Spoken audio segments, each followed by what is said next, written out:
Hey guys, this is Christian from Casa Salsa Dance Studio and welcome to today's tip video. Here is the move that we're going to be breaking down for you today. But before we get started, please subscribe to the channel if you like this content so you never miss any of our updates. So let's get started.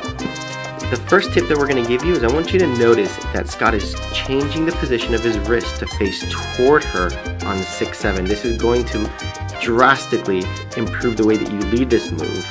So that would be tip number 1. Tip number 2 is going to be for the ladies. Always make sure that when you are lunging forward that you're always pointing your toe out. You never want to be pigeon-toed as you're dancing. That would be tip number 2. Tip number 3 has to do with back-to-back moves in general.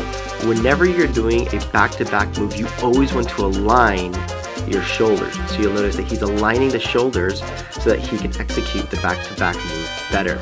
And the final tip that we have for you guys is whenever you're doing a swooping motion, you always want to exchange the hands in front of you.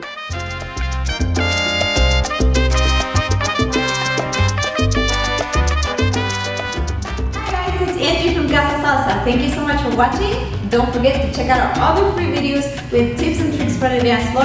Make sure you subscribe to the link below so you don't miss any of our new upcoming content. And if you look in the description, you'll find a link to our website to get access to exclusive content. And if you want to take a live class with us, you can do so as well.